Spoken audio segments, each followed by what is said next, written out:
आज से तुम दोनों लिन परिवार से निकल जाओ। मैं तुम दोनों को एक पैसा भी नहीं दूंगा। कॉलेज से ग्रेजुएशन के तुरंत बाद मेरे माता पिता ने मेरे और मेरे अडॉप्टेड ब्रदर के बीच सक्सेसर चुनने के लिए हम दोनों को घर से निकाल दिया। उन्होंने हमारा सारा फाइनेंशियल सपोर्ट बंद कर दिया और कहा कि जो भी अपनी मेहनत से सफल बिजनेस खड़ा करेगा वही परिवार की कंपनी का सक्सेसर बनेगा। मैं अपने सपने पूरे करने के लिए साउथ चला गया, जबकि मेरा भाई नॉर्थ की ओर गया। हम दोनों ने अपनी अपनी एबिलिटीज के दम पर स्ट्रगल शुरू किया। 3 साल तक मैंने दिन रात मेहनत की और आखिरकार अपने स्टार्टअप की मार्केट वैल्यू 100 मिलियन से अधिक तक पहुंचा दी। लेकिन परिवार के बिजनेस को लेकर भाई से टकराव न हो, इसलिए मैंने झूठ बोल दिया कि मेरा बिजनेस फेल हो गया है और मैं अपने शहर लौट आया हूँ। इन 3 वर्षों में मेरा अडॉप्टेड भाई भी तेजी से आगे बढ़ा और बिजनेस वर्ल्ड का उभरता सितारा बन गया। लेकिन सक्सेसर सेरेमोनी में पिता के पुराने राइवल ने मजाक करते हुए कहा, ओल्ड लिन, अगर तुम सच में अपने बेटों को ट्रेन करना चाहते थे तो उन्हें फ्री रिसोर्सेज नहीं देने चाहिए थे, उन्हें सब कुछ खुद हासिल करने देना चाहिए था। मैं मुस्कुराकर बोला, अंकल मिंग, आप मजाक कर रहे हैं। मेरे पिता ने तो हमारा खर्चा तक बंद कर दिया था। बस मेरी एबिलिटीज मेरे भाई जितनी नहीं है। अंकल मिंग नशे में लग रहे थे। असंभव। पिछले साल तुम्हारे पिता ने मेरे लिए नॉर्दर्न रिसोर्सेज शुरू कराने के बदले अपने कुछ शेयर मुझे सौंपे थे। क्या तुम ये कहना चाहते हो कि उससे मुझे कोई लाभ ही नहीं हुआ? मैंने तुरंत पिता की ओर देखा। उनका चेहरा खराब हो गया था। उन्होंने बनावटी हंसी हंसते हुए कहा, त्यानशेन, तुम हमारे बायोलॉजिकल सन हो, चाहे कुछ भी हो, तुम्हारा फ्यूचर बुरा नहीं होगा। लेकिन तभी माँ ने बात काट दी। और त्यानचिंग का क्या? वह हमेशा इनसिक्योर महसूस करता रहा है। हमने बस उसे थोड़ा सिक्योरिटी का एहसास दिलाया है। उनका चेहरा ठंडा पड़ गया। तुम सिर्फ इसलिए लापरवाह हो क्योंकि तुम हमारे बायोलॉजिकल सन हो। अगर तुम्हें अपनी हैसियत का एहसास होता तो तुम नीचे से शुरुआत करते। अगर तुमने अपने भाई की सक्सेसर वाली जगह पर नजर डालने की कोशिश की तो हमें निर्दयी होने के लिए ब्लेम मत करना। मेरे दिल में कड़वाहट भर गई। मैंने अपना फोन कसकर पकड़ लिया। उसमें उनके सारे गुप्त कारनामों के एविडेंस थे। अगर बात ऐसी है तो अब मुझे आप लोगों को बचाने की कोई जरूरत नहीं है। मैंने पिता की तरफ देखते हुए कहा, मुझे सिर्फ एक सवाल का जवाब चाहिए। क्या अंकल मेंग ने जो नॉर्दर्न रिसोर्सेज वाली बात कही वह सच है? पिता ने फीकी हंसी हंसी और आह भरते हुए बोले, त्यानकिंग, बचपन से तुम कभी किसी की बात नहीं मानते थे। हम सिर्फ तुम्हारे नेचर को सुधारना चाहते थे। चिंता मत करो, जब तुम थोड़ा स्थिर हो जाओगे तब हम निश्चित रूप से तुम्हें भी कुछ रिसोर्सेज देंगे। मैं हंस पड़ा। अगर अभी नहीं देना चाहते तो बाद में भी कभी नहीं दोगे। आपने साफ कहा था कि यह एक फेयर कंपटीशन होगा, लेकिन आपने चोरी छिपे मेरे छोटे भाई की मदद की। क्या यही आपकी फेयरनेस है? मेरी आंखें लाल हो गईं। आखिर आप मुझे समझते क्या हैं? कोई खिलौना जिससे खेला जा सके? पिता मुझे शांत करने की कोशिश कर रहे थे, लेकिन माँ ने मेज पर जोर से हाथ मारा। मैंने पहले ही कहा था कि हमने सिर्फ त्यानचिंग को सिक्योरिटी का एहसास दिलाने के लिए उसकी मदद की थी। मैंने जवाब दिया, लेकिन इससे आपको मुझसे झूठ बोलने के राइट्स नहीं मिल जाते। माँ गुस्से से बोली, कंपनी हमारी है, हम जिसे चाहें उसे देंगे। और अगर हमने त्यानचिंग की मदद की भी तो क्या हुआ? 3 साल में तुमने कुछ हासिल नहीं किया। क्या तुम्हें लगता है कि तुम उसकी बराबरी कर सकते हो? यह देखकर मेरा भाई घबरा कर बोला, भैया, माँ से बहस मत करो, यह सब मेरी गलती है। जब मैंने बिजनेस शुरू किया था तब मैंने कहा था कि मैं इनसिक्योर महसूस कर रहा हूँ, इसलिए माँ और पापा ने मेरी मदद की। माँ तुरंत उसके सामने ढाल बनकर खड़ी हो गई और मुझे ठंडी नजरों से देखते हुए बोली, त्यानचिंग, इसमें तुम्हारी कोई गलती नहीं है, तुम्हें उससे माफी मांगने की जरूरत नहीं। फिर उन्होंने मेरी तरफ तिरस्कार से देखा और कहा, जो इंसान एक बिजनेस भी ठीक से नहीं चला सकता उसे दूसरों से अपनी तुलना करने का कोई अधिकार नहीं है। क्या तुम्हें लगता है कि तुम में कंपनी संभालने की एबिलिटी है? हम सबने त्यानचिंग की मेहनत देखी है, उसमें बिजनेस मैनेजमेंट की एबिलिटी है, इसीलिए हेयर बनना उसी का अधिकार है। पिता ने भी आह भरते हुए कहा, त्यानचिंग, बचपन से ही तुम्हें बहुत लाड प्यार मिला है, तुम्हें बस खाना पीना और मौज मस्ती करना ही आता है। हम कभी भी कंपनी तुम्हारे हवाले करने को लेकर कॉन्फिडेंट नहीं थे। त्यानचेन हमेशा से कैपेबल रहा है, उसे रिसोर्सेज देना तो बस नेचुरल था। ये सब कंपनी के भले के लिए है। अगर कंपनी अच्छा करेगी तो तुम्हारा जीवन भी बेहतर होगा। तुम्हें बिगर पिक्चर देखनी चाहिए, हर बात पर इतने नैरो माइंडेड मत बनो। मैं हंस पड़ा। Narrow minded? आपको उसकी सारी मेहनत दिखाई देती है, लेकिन मेरी नहीं। इन्वेस्टर्स और क्लाइंट्स पाने के लिए जब मैं इतना शराब पीता था कि पेट दर्द से फटने लगता था, तब आप कहाँ थे? मैंने गुस्से में कुर्सी को लात मार दी। कुर्सी मुश्किल से ही लिन त्यानचेन को छू पाई थी। माँ और पापा मुझे हैरानी से देखने लगे। ये पहली बार था जब मैंने इस तरह उनका विरोध किया था। लेकिन तभी लिन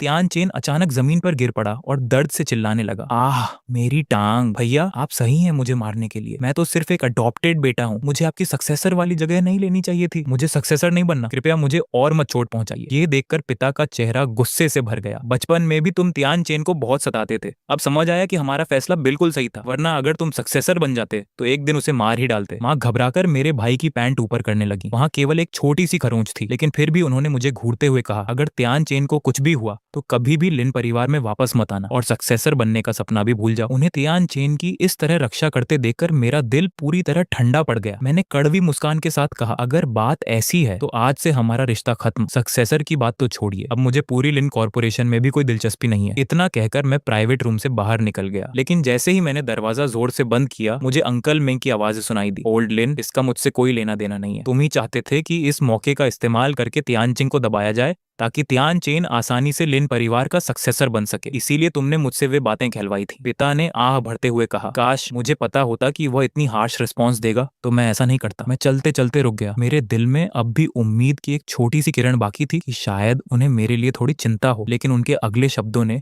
मेरे दिल को पूरी तरह जमा दिया। अगर वह मन में नफरत पाल ले और तियान चेन से बदला लेने की कोशिश करे तो क्या तुम भूल गए हमने उसके इन्वेस्टर्स और क्लाइंट्स को रिश्वत दी थी ताकि वह कभी दोबारा खड़ा ही ना हो सके। अभी तो वह सिर्फ बहादुरी का दिखावा कर रहा है। जब वह सचमुच बुरी तरह टूट जाएगा तब घिसटता हुआ वापस हमारे पास आएगा। माँ ने ठंडी हंसी हंसते हुए कहा। ये सुनकर मैं अपने आंसू रोक नहीं पाया। तो यही वजह थी, तभी मुझे इन्वेस्टर्स नहीं मिल पा रहे थे, तभी कोई क्लाइंट मेरे साथ काम नहीं करना चाहता था। ये सब पहले से ही उनके द्वारा रची गई साजिश थी। अगर मैंने समय रहते अपना ध्यान इंटरनेशनल मार्केट्स की ओर न मोड़ा होता तो शायद आज मैं भारी कर्ज में डूबा हुआ होता और मेरे पास वापस उठने का कोई रास्ता नहीं बचता। उसी सेकंड क्लाइंट्स के साथ शराब पी पी कर खराब किया हुआ मेरा पेट अचानक फिर से दर्द करने लगा। मैं कमजोर और असहाय महसूस कर रहा था। तभी बाहर से एम्बुलेंस का सायरन सुनाई दिया। सफेद कोट पहने कई मेडिकल कर्मचारी स्ट्रेचर लेकर तेजी से अंदर दौड़े और पीछे की ओर भागे। मेरे माथे पर ठंडा पसीना छलक आया। मैं उन्हें रोकने के लिए आगे बढ़ा। माफ कीजिए, मुझे जाने दीजिए। अंदर कोई गंभीर रूप से घायल है और उसे तुरंत इलाज की जरूरत है। लेकिन वे मुझे नजरअंदाज करते हुए सीधे उस निजी कमरे में चले गए जहां लिन तियान चेन मौजूद था। कुछ ही देर बाद लिन तियान चेन को स्ट्रेचर पर बाहर लाया गया। जब वह मेरे पास से गुजरा तो एक मेडिकल एम्प्लॉई ने मेरा पीला चेहरा और पेट पकड़े हुए मेरी हालत देखी और तुरंत कहा, लगता है इन्हें भी बहुत दर्द हो रहा है। लेकिन उसकी बात पूरी होने से पहले ही माँ बोल उठी, उसकी चिंता मत करो, पहले मेरे बेटे को अस्पताल ले जाओ। अगर इलाज में जरा भी देरी हुई तो मैं तुम्हारी कंप्लेंट कर दूंगी। पिता भी तुरंत उनका साथ देने लगे। असल में यह भी मेरा बेटा है, लेकिन ये अपने छोटे भाई से सक्सेसर की रेस हार गया, इसलिए इसने उसे चोट पहुंचाई है। ये बस दया पाने का नाटक कर रहा है। बचपन से ही यही चाल चलता आया है। मेडिकल स्टाफ ने मुझे डिस्गस्ट भरी नजरों से देखा और जल्दी से लिन तियान चेन को एम्बुलेंस में चढ़ा दिया। दरवाजा बंद होने से ठीक पहले लिन तियान चेन ने मेरी तरफ देखकर एक घमंडी मुस्कान दी। मेरे पेट का दर्द लगातार बढ़ता जा रहा था। आखिरकार एक दयालु अजनबी ने मेरे लिए एम्बुलेंस बुला दी। अस्पताल पहुंचने पर डॉक्टर ने कहा, अगर आप थोड़ी देर और कर देते तो पेट में फिर से स्टमक परफोरेशन हो सकता था। भर्ती होने और दवा लेने के बाद दर्द धीरे धीरे कम होने लगा। उसी समय लिन तियान चेन ने एक वीडियो पोस्ट किया। वीडियो में पिता उसे सक्सेसर के डॉक्यूमेंट्स पर साइन करवाते दिख रहे थे, जबकि माँ अपने हाथों से उसे न्यूट्रिशियस सूप पिला रही थी। कैप्शन था, धन्यवाद माँ और पापा मुझे हमेशा सबसे अच्छा देने के लिए। मैं कड़वाहट से हंस पड़ा। कितना हास्यास्पद था। मैं इस डर से कि प्रॉपर्टी को लेकर मेरे और मेरे भाई के बीच विवाद न हो जाए दिन रात मेहनत करके अपनी कंपनी को और बड़ा और मजबूत बना रहा था। मुझे थोड़ी थोड़ी उम्मीद थी कि मेरे माता पिता मेरी अचीवमेंट्स पर प्राउड महसूस करेंगे, लेकिन आज उन्हें उसके साथ ऐसा बिहेवियर करते देखकर मुझे एहसास हुआ कि मैं कितना मूर्ख था। उन्होंने मुझे कभी अपना बेटा माना ही नहीं। बचपन से ही जब भी लिन तियान चेन किसी चीज की इच्छा करता, वे हमेशा मुझे उसे दे देने के लिए मजबूर करते थे। वह जो भी कहता वे बिना किसी शक के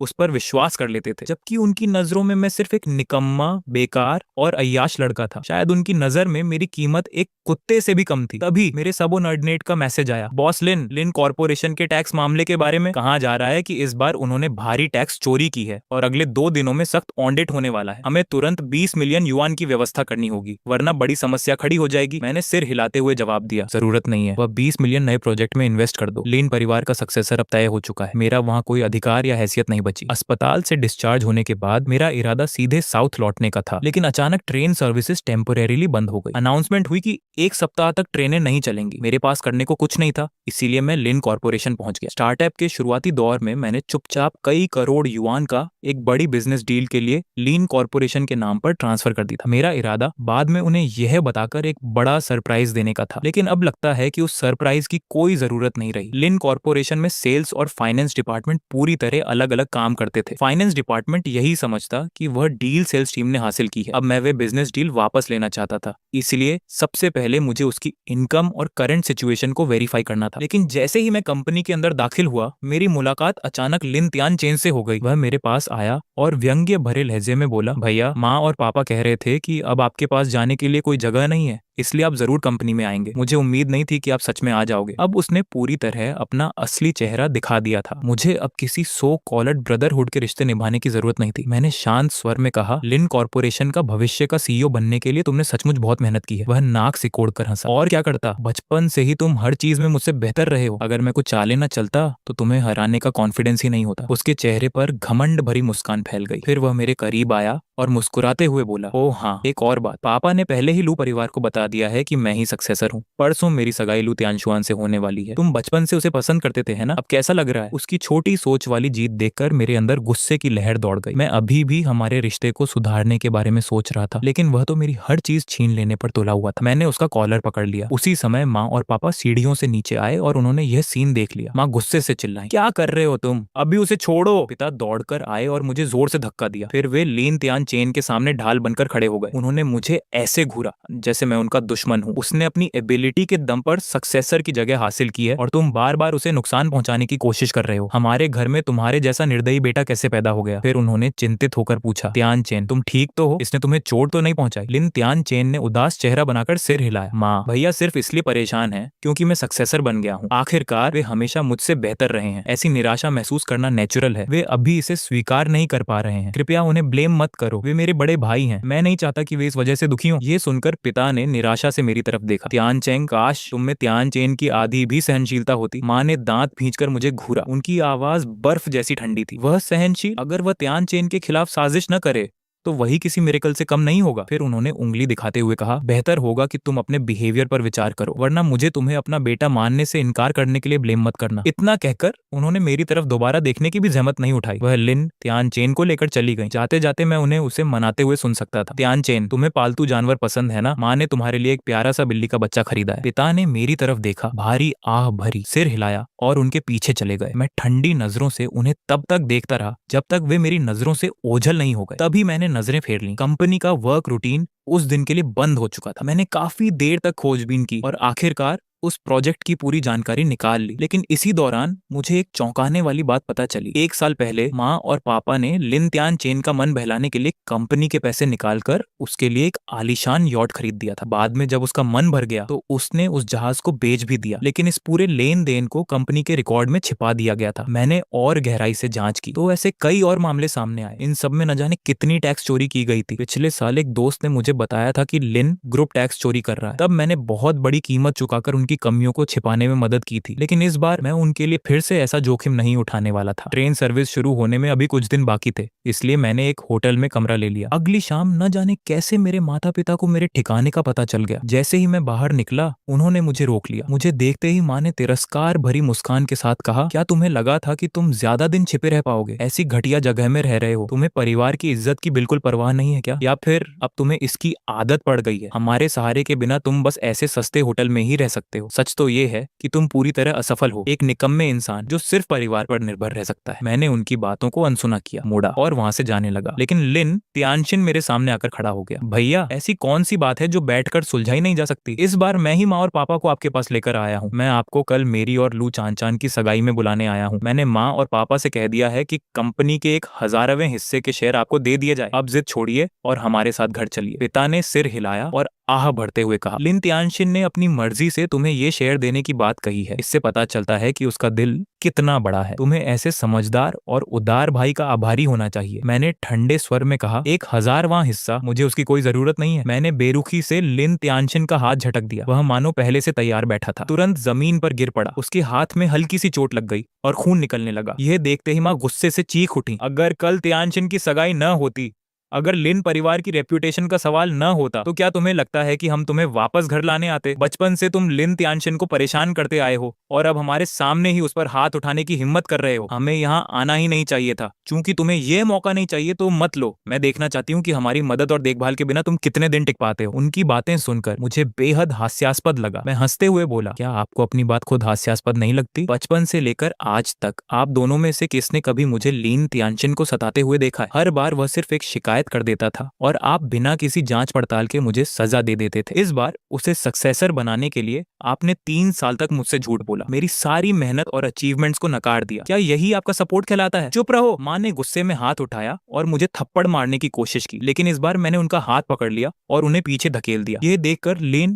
तियानशिन तुरंत आगे बढ़ा और उन्हें संभाल लिया। फिर आंसू भरी आवाज में मेरी तरफ देखकर बोला, भैया, माँ ने आपको पालने पोसने में कितनी मेहनत की है, क्या आप उन्हें इसी तरह बदला देंगे? अभी माँ से माफी मांगिए। फिर वह माँ की ओर मुड़ा और बोला, माँ, भैया का ऐसा मतलब नहीं था, वह बस इस बात को स्वीकार नहीं कर पा रहे कि आपने कंपनी मुझे दे दी। आखिरकार मैं तो सिर्फ एक गोद लिया हुआ बेटा हूँ, शायद सक्सेसर भैया को ही बना देना चाहिए। लेकिन माँ ने उसे रोक दिया और कठोर चेहरे के साथ बोली, तियानशिन, तुम्हें उसके लिए बहाने बनाने की जरूरत नहीं है। वह एक एहसान फरामोश सांप के अलावा कुछ नहीं। अगर मुझे पहले पता होता कि वह ऐसा निकलेगा तो उस समय उसे बाहर ठंड में मरने के लिए छोड़ देती। पिता भी गंभीर चेहरे के साथ आगे बढ़े, तियानशिन, आज तुमने हद पार कर दी। तुम्हें माँ को इस तरह दुखी नहीं करना चाहिए था और तुम्हें तियानशिन के साथ भी ऐसा व्यवहार नहीं करना चाहिए था। तुम्हें उन दोनों से माफी मांगनी होगी। ऐसा करो, कल तियानशिन की सगाई में कोई अच्छा सा गिफ्ट लेकर आना, सबके सामने उससे माफी मांग लेना, फिर यह मामला यहीं खत्म हो जाएगा। उनकी बातें सुनकर मैंने सिर झुका लिया और इतनी जोर से हंसने लगा कि मेरा पूरा शरीर कांपने लगा। वाकई आप लोग एक आदर्श परिवार हैं। ये सुनकर पिता ने सिर हिलाया। परिवार में तुम भी शामिल हो। कल जब तुम आओगे तब हम सब मिलकर तियानशिन की खुशियां देखेंगे। मैंने अपनी फीलिंग्स को काबू में करने की पूरी कोशिश की। खुद को शांत करते हुए मैंने सिर उठाया और जबरन मुस्कुराया। ठीक है, मैं कल आऊंगा। कुछ हिसाब किताब अब चुकता करने ही होंगे। उन्हें कार में बैठकर जाते हुए देखकर मेरे होंठों पर हल्की मुस्कान उभर आई। फिर मैंने एक टैक्सी ली और सीधे लू कॉर्पोरेशन की ओर निकल गया। अगले दिन शहर का सबसे बड़ा होटल रोशनी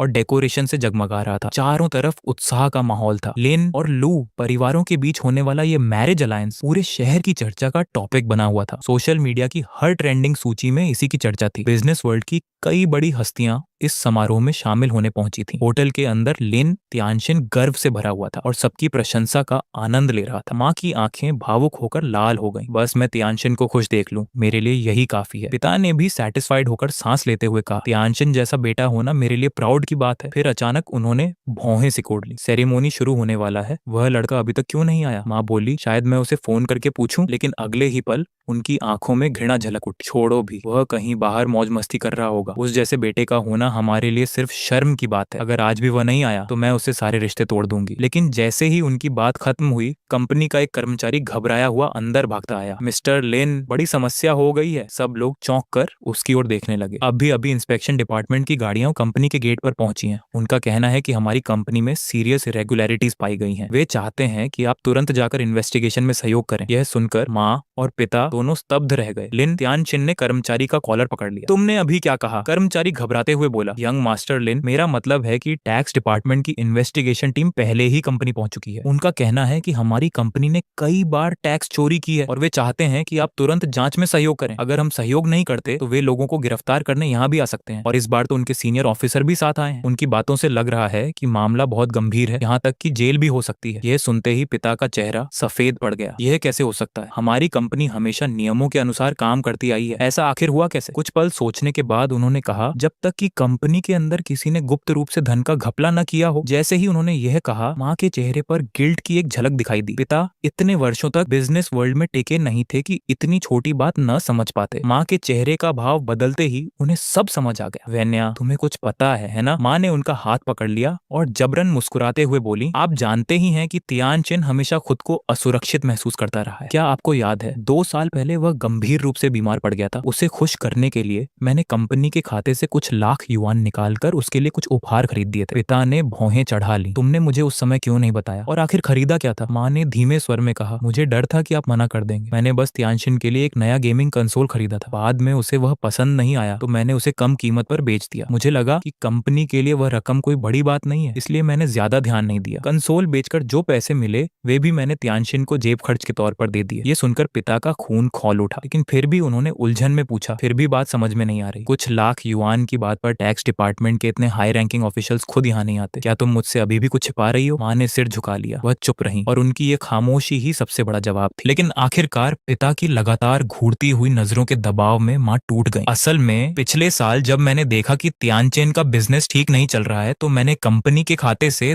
10 मिलियन युआन उसके पास ट्रांसफर कर दिए थे और मैंने उसके लिए एक प्राइवेट जेट भी खरीदा था। ये सुनते ही पिता पिता का चेहरा काला पड़ गया। उनकी आवाज में अब जरा भी शांति नहीं बची थी। माँ समझ नहीं पा रही थी कि प्राइवेट जेट वाली बात कैसे समझाए। तभी लिन तियानचेन सावधानी से बोला, पापा इसमें सारी गलती मेरी है। मैंने ही माँ से शिकायत की थी कि बिजनेस शुरू करना बहुत थकाने वाला है और मैं दुनिया घूमना चाहता हूँ, इसलिए माँ ने जैसे तैसे पैसे जुटाकर मेरे लिए वो जेट खरीद दिया। लेकिन बाद में मैं उसे एक शर्त में हार गया। ये सुनते ही पिता का गुस्सा फूट पड़ा। उन्होंने माँ और बेटे की तरफ देखा, लेकिन कुछ पल के लिए उनके पास कहने को शब्द ही नहीं थे। आखिरकार उन्होंने ठंडे स्वर में कहा, आज से तुम दोनों पुराने हवेली वाले घर में वापस जाओ और अपने के पर विचार करो, और कंपनी में तुम्हारे सारे राइट्स तुरंत वापस ले लिए जाएंगे। मुझे कोई बहाना नहीं सुनना। इसके बाद उन्होंने समय देखा और गहरी सांस ली। फिलहाल इस बात को यहीं छोड़ो। टैक्स डिपार्टमेंट ने ऑन ऑर्डर जारी कर दिया है, जल्दी से कोई सोल्यूशन निकालो, नहीं तो हम सब अंदर चले जाएंगे। इसके बाद उन्होंने लू ग्रुप के लीडर और लू चानशान के पिता को फोन लगाया। ओल्ड फ्रेंड, चानशान रास्ते में होगी ना, मुझे अफसोस है, लेकिन लगता है कि आज की सगाई की दावत रद्द करनी पड़ेगी। कंपनी में एक बड़ी समस्या आ गई है और मुझे उसे संभालना होगा। लेकिन उनकी बात खत्म होते ही फोन के दूसरी तरफ से एक शांत और व्यंग्य भरी आवाज आई, लिन जियानान, हमारी अभी सगाई भी नहीं हुई है। मुझे ओल्ड फ्रेंड कहना कुछ ज्यादा जल्दी नहीं हो गया? पिता चौंक गए। तुम्हारा क्या मतलब है? फोन पर मौजूद व्यक्ति ने जवाब दिया, मेरा मतलब ये है कि लू ग्रुप ने इस सगाई को रद्द करने का फैसला कर लिया है। मेरी बेटी लू चानशान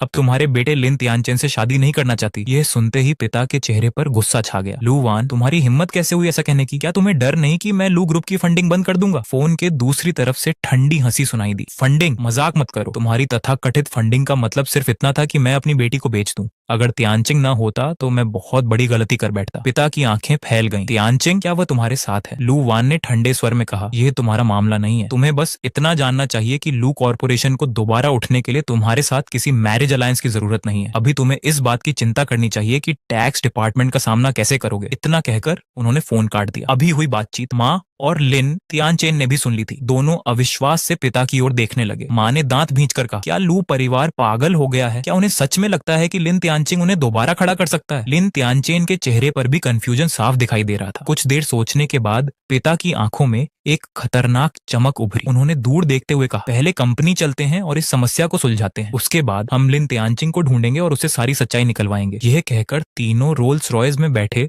और कंपनी की ओर रवाना हो गए। जहां तक सेरेमनी में आए बड़े बड़े बिजनेसमैनों का सवाल था, वे सब नाराज होकर वहां से चले गए। उधर लू कॉर्पोरेशन की इमारत के टॉप पर बने चेयरपर्सन के ऑफिस में लू वॉन मुस्कुराते हुए मेरी ओर देख रहे थे। तियानचिंग, मैंने कभी नहीं सोचा था कि तुम सिर्फ 3 साल में अपना बिजनेस खड़ा कर लोगे और उसे सैकड़ों मिलियन की कंपनी बना दोगे। मैं सचमुच इंप्रेस हूँ। उनके बगल में बैठी लू चानशान भी चमकती आंखों से मेरी ओर देख रही थी। भैया तियानचिंग, मैंने भी कभी नहीं सोचा था कि कुछ ही वर्षों में आप इतनी ऊंचाई तक पहुंच जाएंगे। आप सचमुच कमाल हैं। मैंने बस हल्की सी मुस्कान दे दी। बस किस्मत अच्छी थी। जैसा आप लोग कह रहे हैं उतना भी खास नहीं हो, लेकिन सच कहूं तो अगर माँ पापा ने मेरे सारे रास्ते बंद न कर दिए होते तो शायद मुझे अब्रॉड जाकर अपॉर्चुनिटीज ढूंढने और सक्सेस पाने की मजबूरी ही न होती। लू वान हल्का सा मुस्कुराया। फिर भी तियानचिंग, हमें तुम्हारा धन्यवाद करना होगा। तुमने इस कठिन समय में लू कॉर्पोरेशन की मदद की। अगर फ्यूचर में तुम्हें कभी किसी चीज की जरूरत पड़े तो हम हर हाल में तुम्हारे साथ खड़े रहेंगे। मैंने सिर हिलाया। अंकल लू, आप बहुत दयालु हैं। बस एक बात का ध्यान रखिए, अब कभी चानर को किसी बिजनेस डील या सपोर्ट के बदले बार्गेनिंग का टूल मत बनाइए। उसे अपनी खुशी चुनने की पूरी आजादी दीजिए। जहां तक कॉन्ट्रैक्ट का सवाल है, मेरे लोग कुछ दिनों में आपको सौंप देंगे। फिलहाल मुझे कुछ और काम निपटाने हैं। मैंने साउथ लौटने के लिए ट्रेन की टिकट बुक कर ली है और जल्द ही निकलना होगा। मैं उठकर जाने ही वाला था कि पीछे से लू चांदर ने आवाज दी, भैया तियानचिंग। मैं रुक गया और मुड़कर उसकी ओर देखा। क्या हुआ? चांद का चेहरा हल्का सा लाल हो गया। उसने शर्माते हुए सिर झुका लिया। कुछ नहीं। उसे इस तरह देखकर लू वान जोर से हंस पड़े। तियानचिंग, मैं जानता हूँ कि बचपन से ही तुम्हें चांदर पसंद थी और मैं यह भी देख सकता हूँ कि चानर के दिल में भी तुम्हारे लिए फीलिंग्स हैं। तो क्यों ना तुम उसे अपने साथ साउथ ले जाओ। पापा, आप कैसी बातें कर रहे हैं? चांदर ने झेंपते हुए अपने पिता को घूरा और फिर मेरी तरफ देखने लगी। भैया तियानचिंग, पापा की बातों पर ध्यान मत दीजिए। मैं मुस्कुराया। ठीक है, तो फिर मेरे साथ चलोगी? चानर ने हैरानी से मेरी ओर देखा। मैंने आगे कहा, मेरी गर्लफ्रेंड बनकर? उसकी सुंदर आंखें आश्चर्य से फैल गईं। कुछ पल की झिझक के बाद उसने धीरे से सिर हिला दिया। ये देखकर लू वान के चेहरे पर फिर से संतुष्टि भरी मुस्कान आ गई। इसके बाद मैं एक दस्तावेज लेकर लिन सिटी पहुंचा। साउथ लौटने से पहले मैं उनके साथ अपना रिश्ता हमेशा के लिए खत्म करना चाहता था। उस समय टैक्स डिपार्टमेंट की इन्वेस्टिगेशन टीम अभी भी कंपनी में मौजूद थी। माँ और पापा इन्वेस्टिगेशन को लेकर बुरी तरह परेशान थे। जैसे ही माँ ने मुझे देखा, उनका चेहरा गुस्से से लाल हो गया। वह तेजी से मेरी ओर बढ़ी और मेरा कॉलर पकड़ लिया। लिन तियानचिंग, एहसान फरामोश कमीने, तुम्हारी हिम्मत कैसे हुई वापस आने की? तुमने लू कॉर्पोरेशन में क्या किया? लू वान ने अचानक सगाई क्यों तोड़ दी? मैंने उनका हाथ हटाया और उन्हें पीछे धकेल दिया। फिर ठंडे स्वर में बोला, मिसेज लिन, क्या आप मुझ पर हाथ उठाने की कोशिश कर रही हैं? अगर ऐसा है तो मुझे पुलिस बुलानी पड़ेगी। मेरे शब्द सुनकर उनकी आंखें ठंडी हो गईं। लिन तियानचिंग, तुमने इतनी व्यंग्यात्मक बातें करना कब सीख लिया? तभी लिन तियानशिन उदास चेहरा बनाकर आगे आया। भैया देखिए ना, सगाई टूट जाने की वजह से मैं कितना दुखी हूँ। मैं हंस पड़ा। लो फिर शुरू हो गया तुम्हारा नया नाटक। लिन तियानशिन ने दुखी स्वर में कहा, भैया मैं जानता हूँ कि आप मुझे पसंद नहीं करते, आपको बुरा लगता है कि मैं लिन परिवार का सक्सेसर बन गया, लेकिन मैंने ये स्थान फेयर कंपटीशन से हासिल किया है। हाँ, मैं माँ पापा का अडॉप्टेड बेटा हूँ, लेकिन इसका मतलब ये नहीं कि आप मेरे कैरेक्टर पर सवाल उठाएं। वह इमोशनल होकर बोला, क्या आपको पता है कि होटल में इतने लोगों के सामने मेरी कितनी बेइज्जती हुई? मैंने कंधे उचकाए। बेइज्जती? मुझे नहीं पता, लेकिन मैं इतना जरूर जानता हूँ कि बहुत जल्द हमारा एक दूसरे से कोई रिश्ता नहीं बचेगा। ये कहकर मैंने अपने बैग से पहले से तैयार किया हुआ संबंध विच्छेद अग्रीमेंट निकाला। मैंने वह डॉक्यूमेंट सीधे उनके सामने पटक दिया। इस पर साइन कर दीजिए, आज के बाद मेरा लिन परिवार से कोई संबंध नहीं रहेगा। समझौते की सामग्री पढ़ते ही माँ और भी भड़क उठी। लिन तियानचिंग, तुम एहसान फरामोश बदमाश, तुम सच में मुझसे सारे रिश्ते तोड़ना चाहते हो? मैंने बिना कोई भाव बदले शांत स्वर में कहा, साइन करो या मत करो। फिर मैंने उनकी आंखों में देखते हुए कहा, लेकिन आज के बाद मैं अपनी पूरी ताकत लगा दूंगा ताकि लिन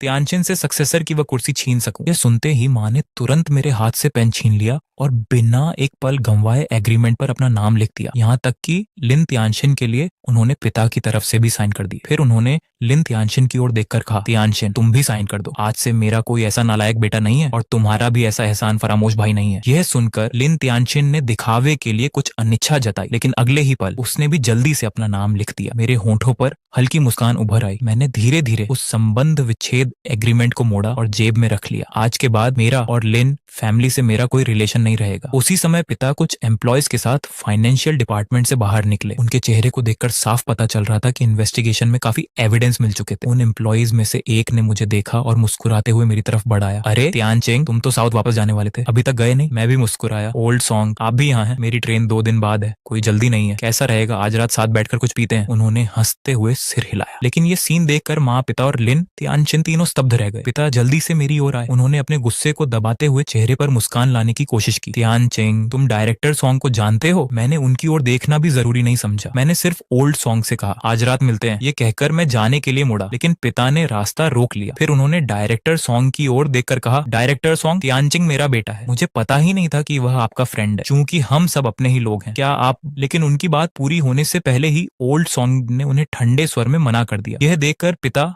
मेरी ओर मुड़े। इस बार उनके स्वर में विनती थी। तियानचिंग, क्या तुम मेरे लिए एक अच्छी बात नहीं कह सकते? वह पैसा तुम्हारी माँ के खाते में गया था और तुम्हारे भाई पर खर्च हुआ था। अगर सचमुच इन्वेस्टिगेशन हुई तो तुम्हारी माँ और तुम्हारा भाई जेल चले जाएंगे। मैंने ठंडी नजरों से उनकी ओर देखा। उससे मेरा क्या लेना देना? फिर मैंने जेब से वही संबंध विच्छेद एग्रीमेंट निकाला और उनके सामने लहरा दिया। और एक बात, हम पहले ही सारे रिश्ते खत्म कर चुके हैं, मुझे उस अपनापन भरे लहजे में मत बुलाइए। अपने ही नाम के साइन उस डॉक्यूमेंट पर देखकर लिन जियानान पूरी तरह सन्न रह गए। तियानचिंग, ये सब क्या है? मेरे नाम से इस पर साइन किसने किए? मैं इसे स्वीकार नहीं करता। वह एग्रीमेंट छीनकर फाड़ने ही वाले थे कि माँ आगे बढ़कर उन्हें रोक लिया। ओल्ड लिन, उसने तियानचिन को धमकाकर उसकी सक्सेसर वाली जगह छीनने की कोशिश की थी। ऐसे एहसान फरामोश को फैमिली में रखने की क्या जरूरत है? मुझे विश्वास है कि हम इसके बिना भी इस मुश्किल से निकल सकते हैं। निकल नहीं सकते। पिता अवाक रह गए। उसी समय ओल्ड सॉन्ग अचानक व्यंग्य से हंस पड़े। वह मेरे पास आए और मेरे कंधे पर हाथ रखा। भाई, क्या तुमने इन्हें अब तक नहीं बताया कि इनके लिए तुमने क्या क्या किया है? मैं कड़वाहट भरी मुस्कान के साथ बोला, बताकर भी क्या फायदा? क्या आपको सच में लगता है कि ये लोग मेरी बात पर विश्वास करेंगे? इनकी नजरों में मैं कभी कुछ था ही नहीं। इनके लिए उस अडॉप्टेड बेटे की कीमत मुझसे कहीं ज्यादा है। इनकी नजरों में मेरी हैसियत तो एक कुत्ते से भी कम रही है। ओल्ड सॉन्ग ने सिर हिलाया। फिर उन्होंने पिता की ओर देखकर कहा, क्या आपको पता भी है कि अगर तियानचिंग ने आपके लिए भारी भरकम जुर्माना न भरा होता तो परसों नहीं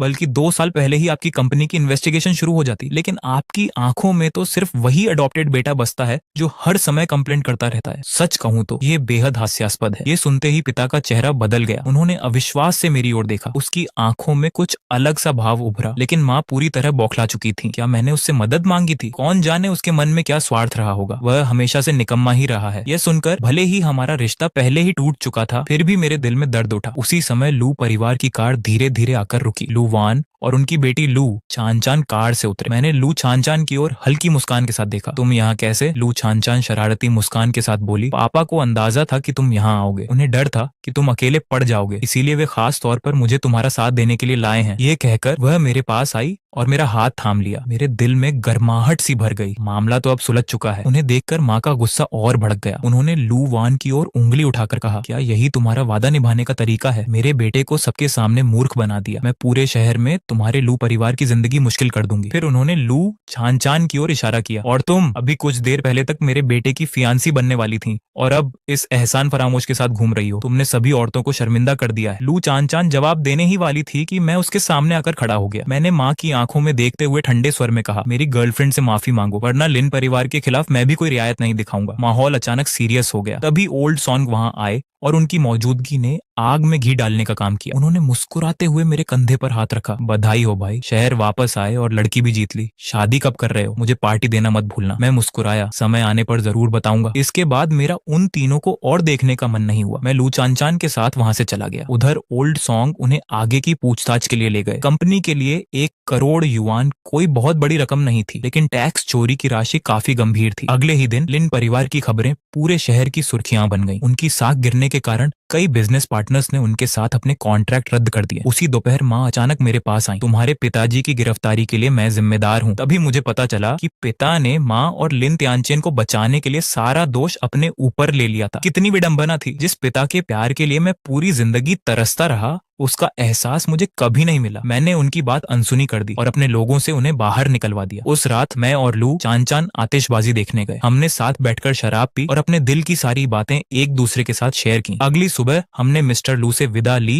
और साउथ की ओर जाने वाली ट्रेन में सवार हो गए। रवाना होने से पहले मुझे पता चला कि लिन त्यानचेन ने लिन कॉर्पोरेशन की कमान संभाल ली है, लेकिन मेरी नजर में उसकी एबिलिटी इतनी नहीं थी कि वह लिन परिवार को आगे बढ़ा सके। हालांकि अब ये सब मेरी चिंता का टॉपिक नहीं था। साउथ पहुंचते ही मैंने लू परिवार के साथ एक बड़े प्रोजेक्ट पर पार्टनरशिप शुरू कर दी। लू चान चान के साथ मिलकर मैंने अपनी कंपनी को दिन ब दिन आगे बढ़ते देखा। 3 महीने बाद लू चान चान को पता चला कि वह गर्भवती है। हमने शादी की तैयारियों के लिए वापस लौटने का फैसला किया, लेकिन लौटते ही मिस्टर लू ने एक चौंकाने वाली खबर सुनाई। लिन परिवार का कारोबार दिवालिया हो चुका था। लिन त्यानचेन ने कंपनी को बेहद कम कीमत पर एक राइवल कंपनी को बेच दिया था। पैसा हाथ में आते ही माँ उसका अधिकांश हिस्सा कर्जा चुकाने में लगाना चाहती थी, लेकिन उसी समय लिन त्यानचेन सारा पैसा लेकर गायब हो गया। उसकी इस हरकत ने माँ को पूरी तरह तोड़ दिया। वह गंभीर रूप से बीमार पड़ गई और अस्पताल में भर्ती हो गई। आखिरकार वह मेरी माँ थी। लू चान चान के कहने पर मैं उनसे मिलने अस्पताल गया, लेकिन मुझे देखते ही उनकी आंखों में खुशी नहीं, केवल नफरत दिखाई दी। यह सब तुम्हारी वजह से हुआ है, उन्होंने चीखते हुए कहा। अगर तुमने मदद करने से इनकार नहीं किया होता तो तुम्हारे पिता जेल नहीं जाते, तुम्हारा भाई भी आराम से कंपनी चला रहा होता और वह हमें छोड़कर नहीं जाता। इतना कहकर वह मेरी ओर झपटी। मुझे डर था कि कहीं वह लू चान चान को नुकसान न पहुंचा दे, इसलिए मैं तुरंत उसे लेकर वहां से चला गया। असल में लिन त्यानचेन कभी भी कंपनी का रियल ओनर नहीं था, वह सिर्फ सक्सेसर था। अंतिम निर्णय तो हमेशा मेरे पिता के हाथ में ही था। शायद जेल में रहते हुए पिता को आखिरकार लिन त्यानचेन का असली चेहरा दिखाई दे गया था। कुछ ही समय बाद लिन त्यानचेन संपत्ति